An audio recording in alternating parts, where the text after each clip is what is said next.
In this video we want to talk about motivation, and here we're going to look at two ideas about motivation, two sets of theories about motivation. One put forward by Maslow and the other by Taylor. Quite distinct views about motivation, but we've decided to make these into one video because they are quite important views about motivation, crop up a lot in the literature, and they are covered extensively in other videos. However, having one which gives an overview and a gentle treatment of both approaches may be worthwhile, and you may pick up something extra from this video perhaps than from the others. So it's quite a short video looking at two quite distinct approaches to motivation.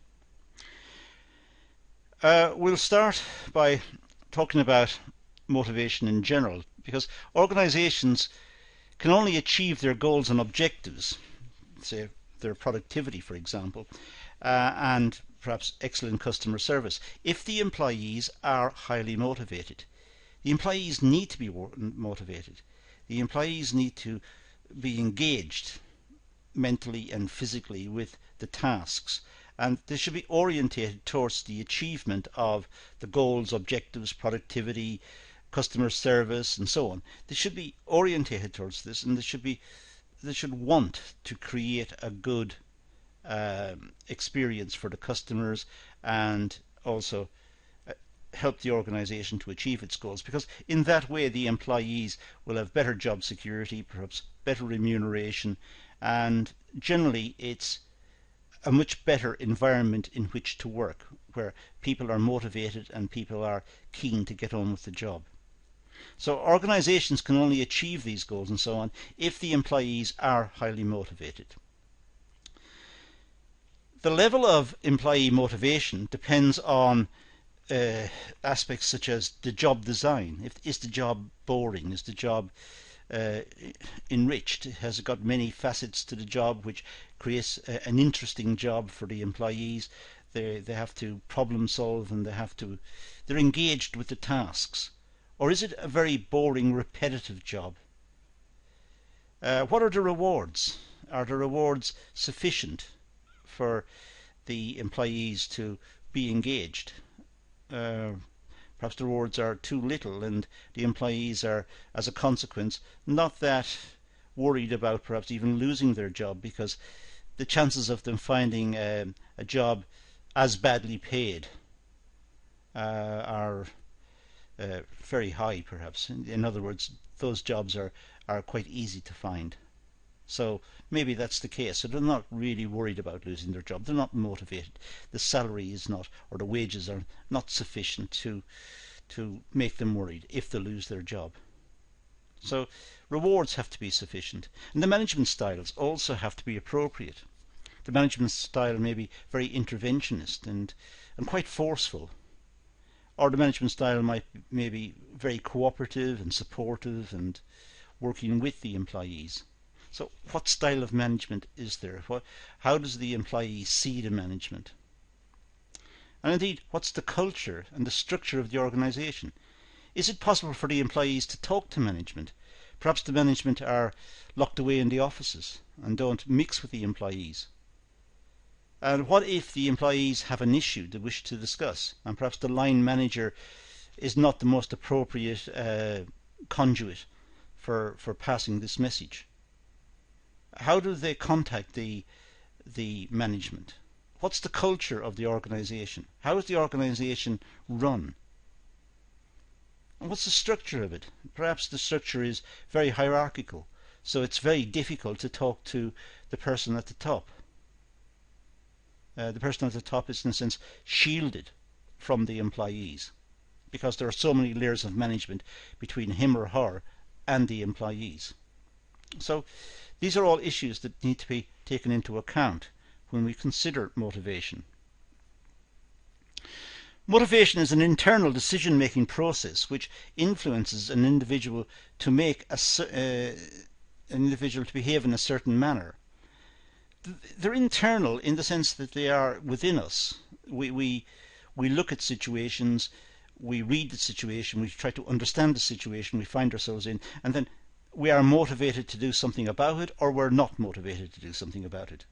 And it's the same in work. The employees see the tasks that are given. Some tasks will interest them, some tasks won't. They may be motivated in some ways and not motivated in others. They're human beings, and as human beings they respond accordingly.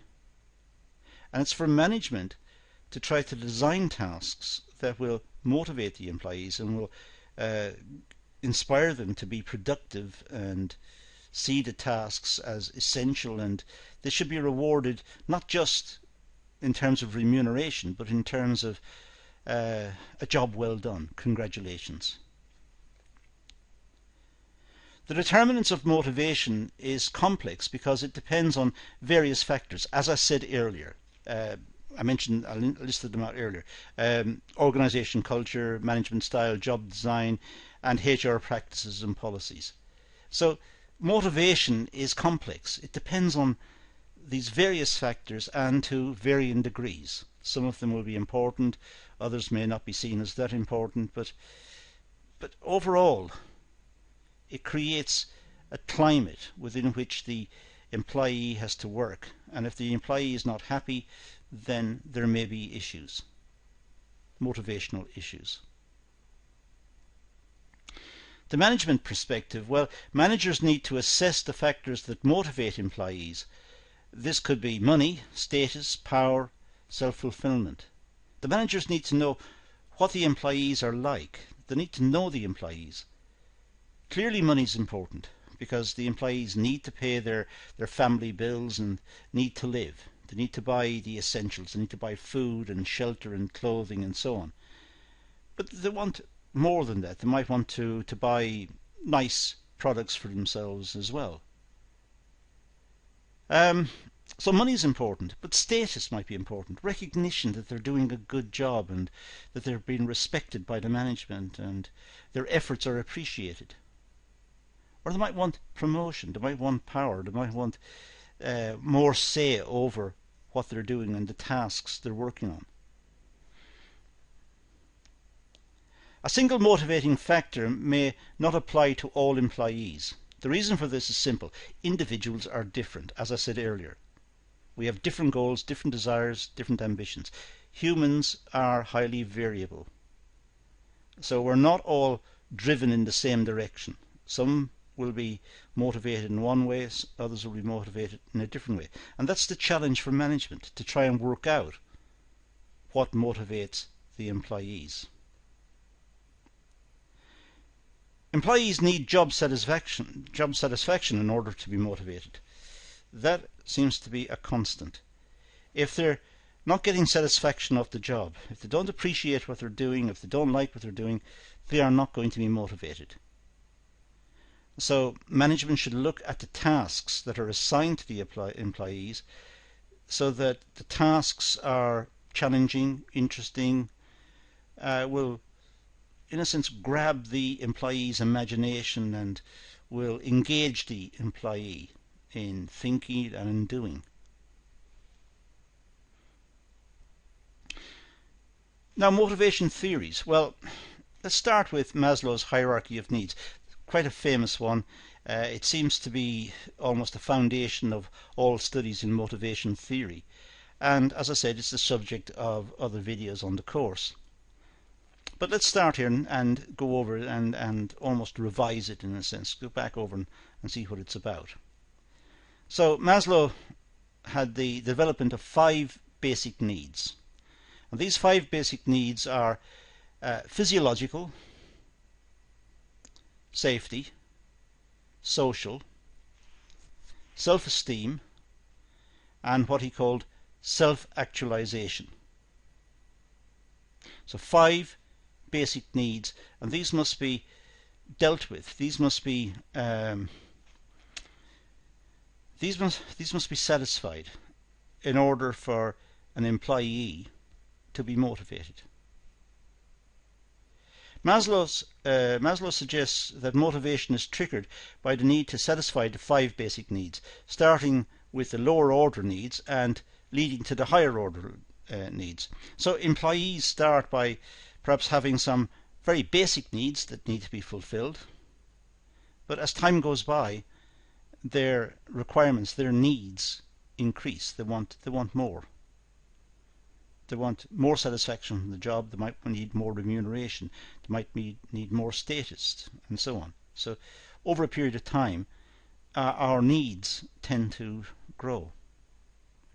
Now this is often represented in this pyramid shape diagram with physiological needs at the bottom, safety needs next, social needs. So in other words, the physiological needs must be fulfilled first.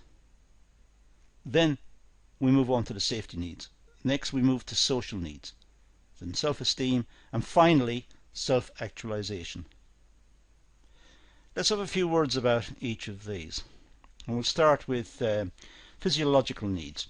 Wages must satisfy the employee's basic need to survive. So the amount paid to the employee must enable the employee to provide shelter, food, clothing, the essentials of life.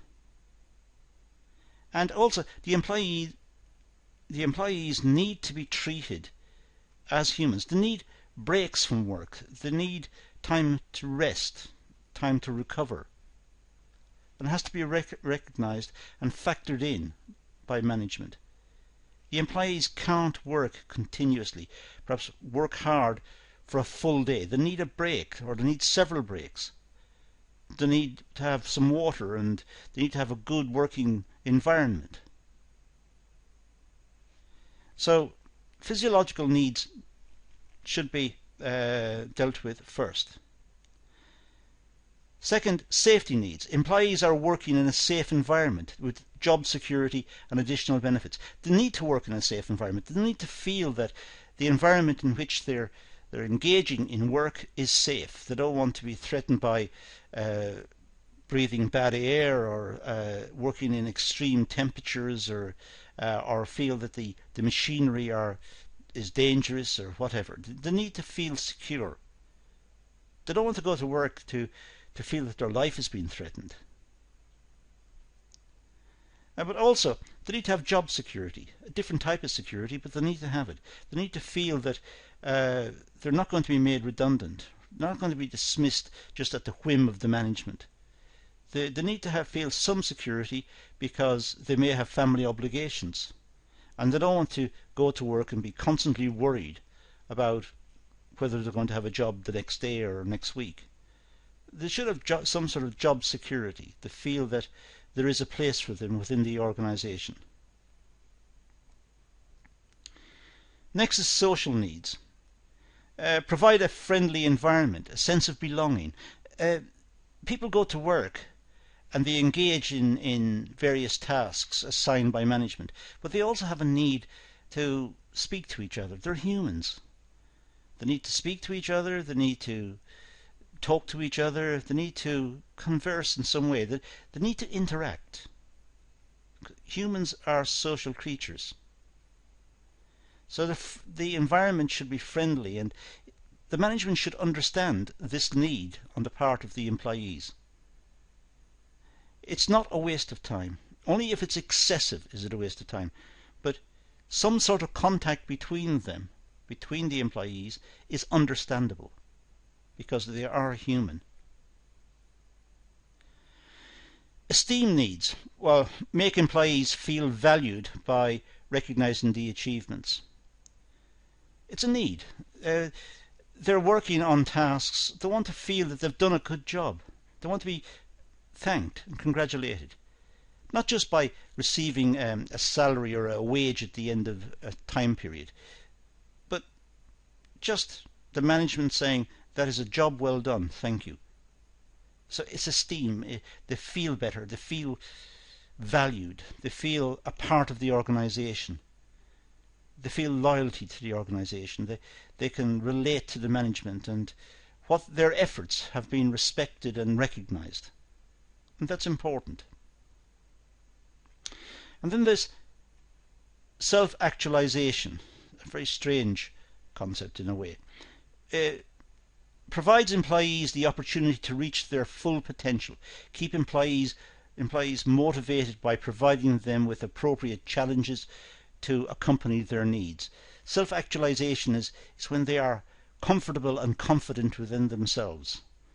They feel that they can take on the tasks, and the management are responding by giving them challenging tasks and engaging with them and seeking their opinions and their views, and they're being recognized as making a valuable contribution, and they're getting the respect of management and of their colleagues. They're self-actualized. They have achieved a good status.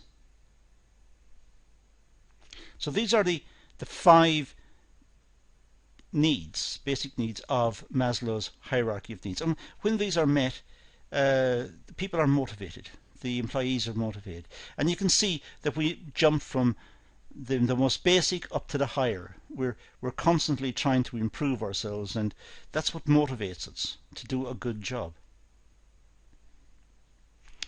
Now let's turn to scientific management. As I said, almost diametrically opposite, or different, a different approach, radically different approach.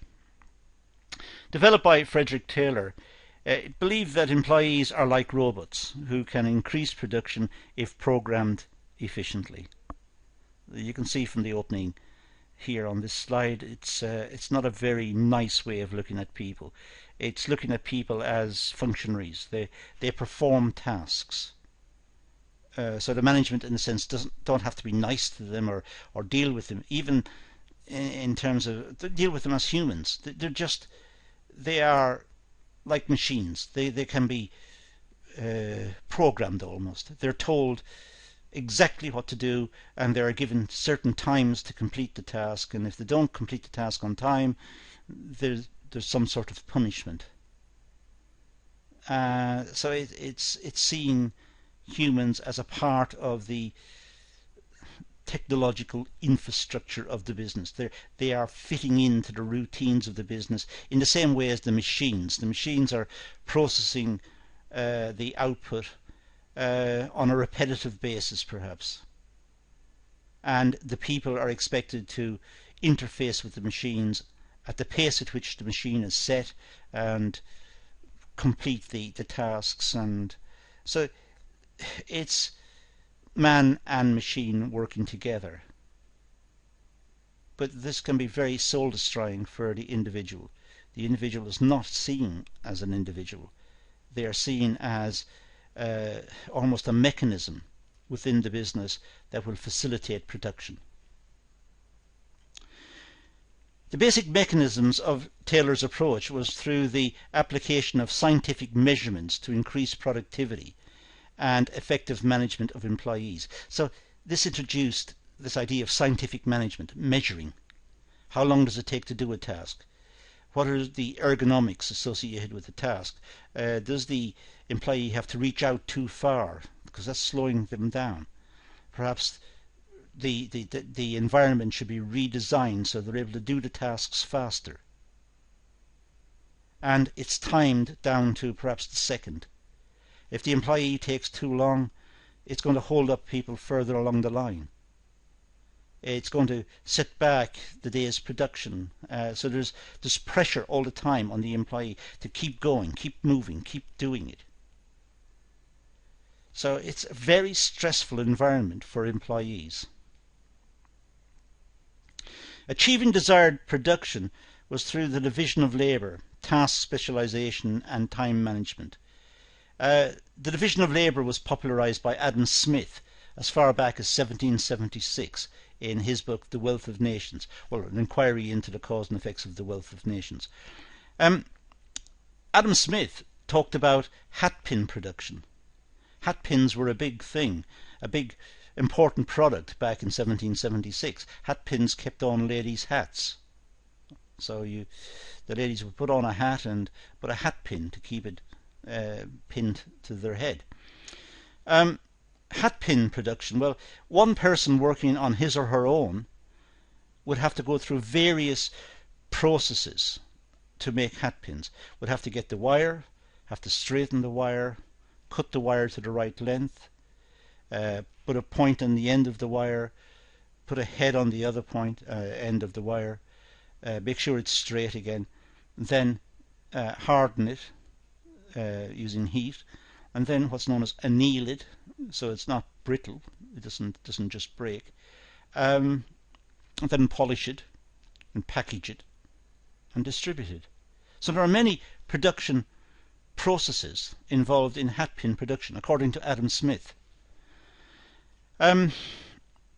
One person working on his or her own could therefore produce, let's say, a few hundred hatpins in a day, because they had to do all of those processes. Now, if the task was broken up so that one person got the wire and straightened it, the next person cut it to length and put a point on it, the next one put the head on and hardened it, the next one annealed it and polished it, the next one distributed it. If there were various people doing individual tasks, the output per worker would shoot up, would increase dramatically, because they've all got an expertise in that small task. They become very efficient at the performance of that small task. But of course, their individual jobs have become a lot more boring. It becomes a very soul-destroying job again, because they're now just performing smaller and smaller tasks. And this is known as the division of labour. And the division of labour was eventually popularised by Henry Ford in the production of the Model T Ford, when workers were doing small tasks and adding to the output of the company until finally a car was built. But each person was only doing a small part of making the car. There weren't groups of people making cars. There were groups of people making small tasks, making certain components which would go on to the product, and they would have an expertise in the production of those small items. So with the division of labour, it was possible to measure the output of each worker, because each worker had a specific task, a small task, but a specific task, and the management were able to time how long it would take to make or perform that task, make that component or whatever it was, perform the task. And they would then be able to work out how many could be produced in a day. If the worker was not producing that many in a day, the worker was not working effectively. So it's quite a harsh environment, not ideally suited to humans with a free spirit, or humans who want to show some initiative. This is a non-thinking process. The workers would get extremely bored, and there may be a lot of strikes and frustration on the part of the workers. And the frustration was due to the small tasks that they had to perform over and over and over again. Taylor believed employee motivation was dependent on monetary reward. So when the tasks were broken down, it would be possible to pay the employees for every one produced.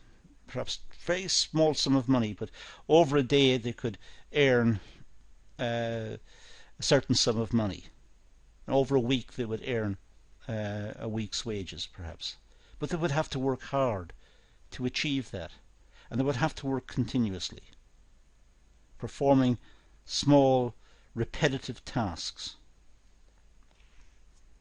However, employees are not robots and have needs and feelings, which this management approach does not take into account. As I said, they may become frustrated, they may go on strike, they don't even know why they're going on strike perhaps, they just feel so alienated, so dehumanized. But it militates against this scientific approach to management of people.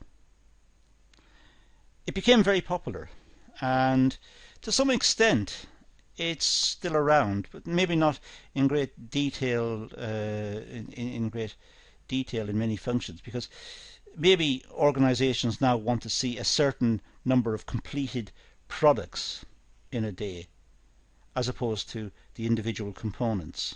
that go to make up the products. But in some parts of the world it may still be applied, and may be applied in the developed world as well as the developing world. It does not discriminate. There is no doubt that Adam Smith's observation would lead to more output, more productivity. But the downside of treating people like robots, like parts of the machine, is difficult to accept or to understand. And certainly in terms of long-term engagement within an organization, it's difficult to envisage individuals surviving that for long periods. So there may be high turnover of staff. It's worth looking at the other videos on these two topics, on Maslow and on Taylor, get another perspective and do some reading on the areas. These are very important ideas associated with motivation, and very important ideas within the context of the study of management. But that's all I'm going to deal with here. I'm going to leave it at that and say thank you for watching.